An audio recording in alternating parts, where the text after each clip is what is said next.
dibayar. Baik, terima kasih. Selamat siang. Assalamualaikum warahmatullahi wabarakatuh. Menjawab pertanyaan Mas Lukas tadi, saya kira ada 4 hal yang ingin saya bicarakan ya. Yang pertama aspek hukumnya Fufu Fafa, kedua aspek hukumnya bapaknya, dan yang ketiga nanti saya kasih kerangka sedikit soal negara hukum, dan yang keempat nanti saya kasih yang agak di luar hukum tapi membuat kita agak kesulitan bergerak.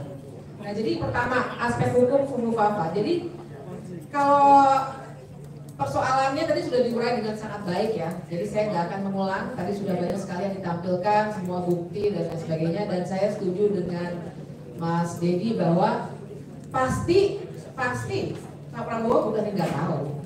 Ya nggak mungkin lah. Kan semua aparat negara itu lapornya pada presiden pada akhirnya.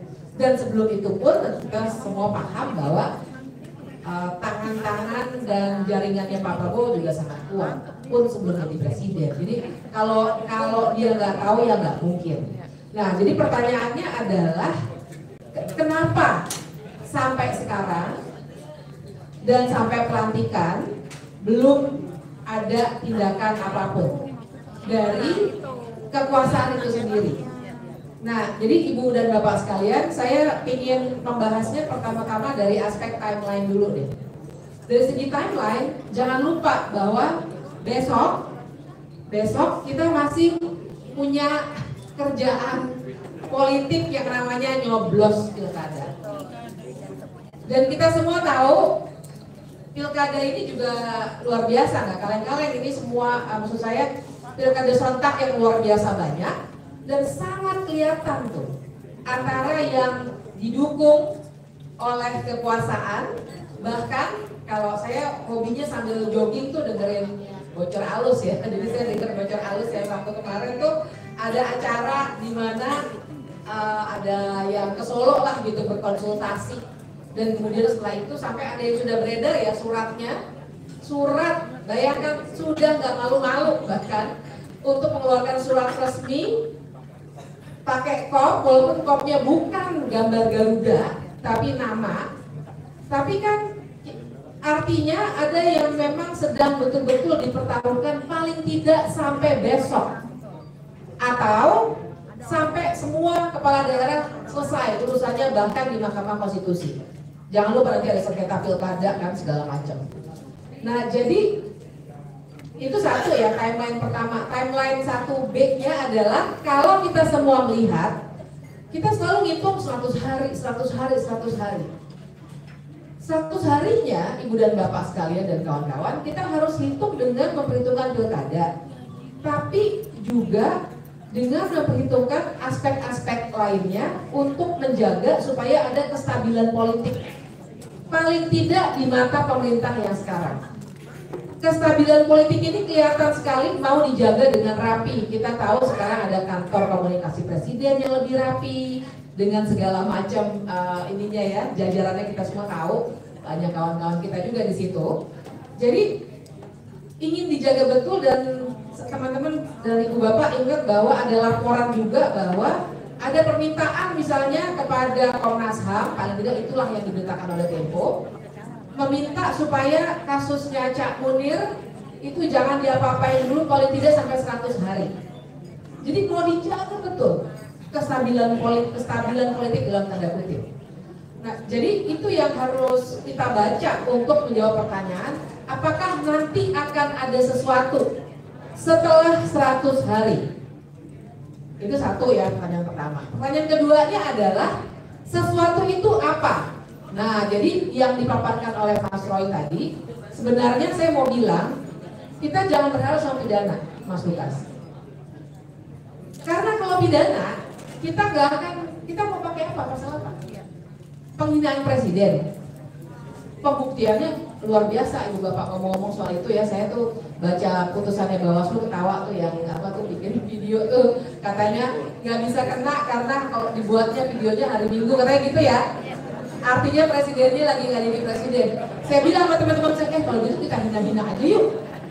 Kasarnya gitu ya, kita hina-hina aja yuk, pas penghinaan presiden nggak bisa kena ke kita kalau hari Minggu, karena hari Minggu dia bukan presiden. Maksudnya itu logikanya ngaco ya. Tentunya saya nggak menyuruh orang menghina presiden, tapi logika itu kan ngaco gitu. Jadi itu ya, Ibu dan Bapak. Saya agak melenceng dikit karena saya kesel lihat putusan itu. Nah tapi begini.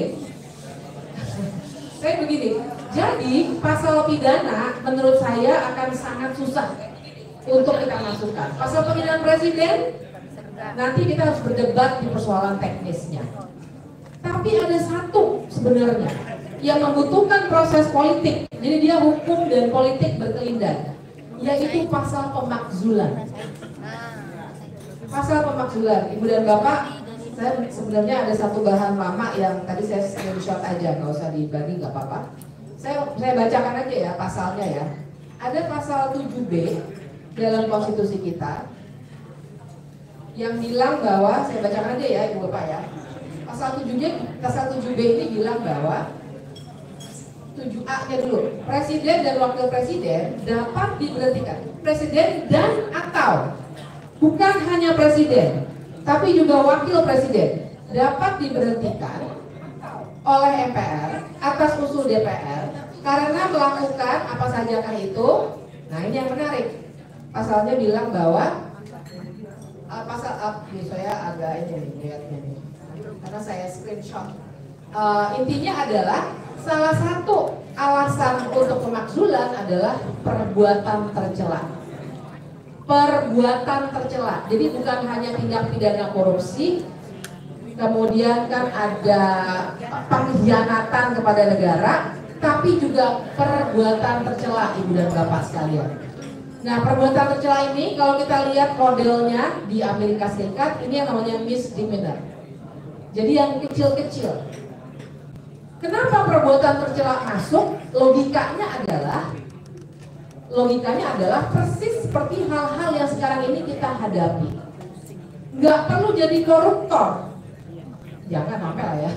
Nggak perlu jadi pelaku kekerasan, tapi begitu dia sudah adabnya, tindak tanduknya, pikirannya sudah tidak lagi sesuai dengan syarat seorang presiden atau wakil presiden dan janji dan sumpah jabatannya, dia bisa kena pasal pemakzulan. Nah, jadi kalau saya sih menyarankan ke situ ketimbang pasal-pasal pidana. Karena kalau pasal pidana nanti kita akan ribet lagi dengan persoalan-persoalan teknisnya, terutama ini adalah pejabat negara. Ibu dan Bapak tahu kalau pejabat negara itu artinya juga secara pelaporannya misalnya ke polisi. Misalnya ke polisi ya, kalau pasal biasa penghinaan presiden atau undang-undang ITE dan lain sebagainya, kita kan mau lapor ke polisi. Biasanya kita pakai aja kasusnya Haris dan Fathia karena semua orang kayaknya tahu. Haris dan Fathia maupun Pak Luhut dua-duanya melapor ke polisi. Tapi mana yang diproses? Laporannya Pak Luhut lah. Jadi bisa diduga kalau kita melapor dengan undang-undang ITE atau undang-undang KUHP, kita nggak akan direken, Ibu dan Bapak sekalian. Perlu saya ingatkan bahkan nih ya, FUFA bisa naik, itu kan juga sebenarnya melanggar undang-undang tentang penyelenggara negara yang bersih dan bebas KKN. Sebenarnya. Nah, waktu itu ada kawan yang melapor. Ditindaklanjuti atau tidak oleh aparat negara? Tidak. Jadi lebih baik kita berfokus pada aspek politik dari kasus perbuatan tercela ini. Dan sedikit saya kasih referensi buat contoh ya. Di Amerika Serikat, misdemeanor itu luas banget memang. Bill Gates, nah Ibu dan Bapak tahu Bill Gates, ingat ya Bill Gates ya. Kasusnya kan sebenarnya ini ya, kekerasan seksual, tindakan cabul ya kan. Monica Lewinsky, Arsi masih ingat. Bill Gates kan maksud saya sama Bill sorry. Maksud saya tentu saja Bill Clinton. Ada ya. Bill Clinton kasusnya adalah tindakan cabul dengan Monica Lewinsky. Tapi waktu dia diupayakan untuk dimakzulkan, tapi gagal ya, Ibu dan Bapak. Yang dipersoalkan adalah kebohongannya kepada publik. Karena dia ngaku di hadapan publik bahwa saya tidak melakukan itu. Belakangan terbukti. Wah, jadi itu legal battle-nya luar biasa. Saya sendiri mengikuti karena itu menarik sekali. Karena dia pakai Ya di mana-mana kayaknya politisi sama ya, kalau ada aspek hukum tuh belok-beloknya banyak sekali gitu. Nah jadi waktu itu yang dia dipakai bukan tindakan cabulnya Bill Clinton itu sendiri terhadap atau kebalik Monica Lewinsky, tapi kebohongan dari Bill Clinton bahwa dia tidak pernah melakukan tindakan cabul itu. Nah itu satu ya, Bu Fafa. Yang kedua PR dari Mas Lukas adalah bapaknya. Nah kalau bapaknya saya kira saya sudah banyak ya, dan sekarang persoalannya gini, tentu saja kita tidak lagi bisa pakai pasal 7A itu karena Jokowi bukan lagi presiden. Nah tapi saya harus bilang, kalau dia sudah tidak lagi jadi presiden, maka sesungguhnya hukum pidana maupun perdata bisa berlaku terhadap seseorang siapapun dia. Ibu dan Bapak jangan pernah lupa bahwa Soeharto sebenarnya perdata dia satu kalah, Yayasan Super Semar satu kalah. Pidananya sebenarnya jalan, tapi di stop waktu itu oleh Jaksa Agung. Nah, jadi ada kunci di situ Jaksa Agung. Tapi jangan lupa bagaimana kita bisa membongkar kelindahan ini, karena Jaksa Agung adalah anggota kabinet, dipilihnya oleh presiden yang baru tentu saja. Nah, jadi ini mungkin barangkali sesuatu aspek politik yang nanti oleh para narasumber yang lain bisa digali lebih lanjut. Nah, sorry saya kelupaan. Untuk Buku Fafa tadi tantangannya adalah prosedur. Karena tadi 7A ya alasannya perlu tata jelas. Prosedurnya adalah DPR harus bersepakat dulu 8 fraksinya untuk bilang bahwa ini ada pelanggaran konstitusi. Itu aja udah menantang pasti. Nanti Bang Dedi saya kira harus mengulasnya ini. Sangat-sangat menantang pasti.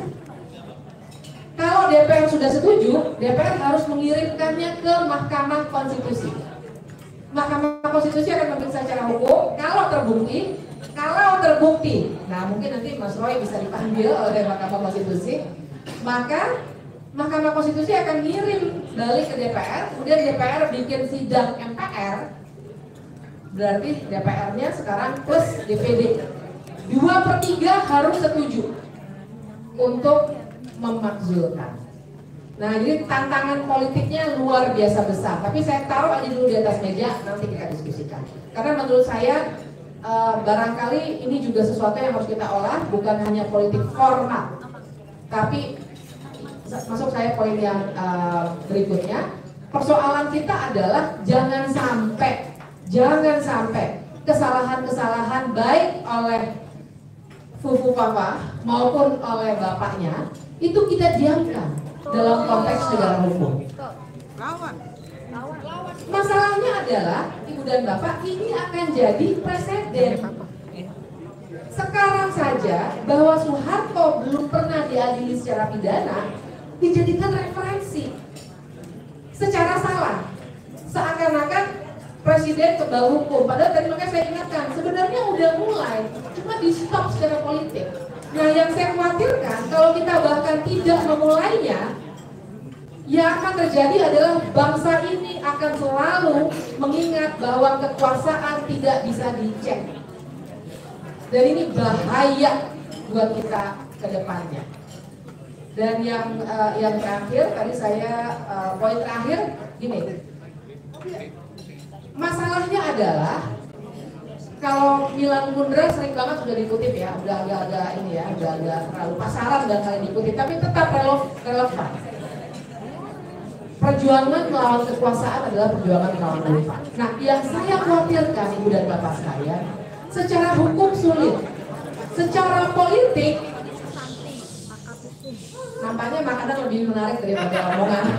Ya sudah lah, nggak apa-apa. Untuk yang menarik makanan nggak apa-apa.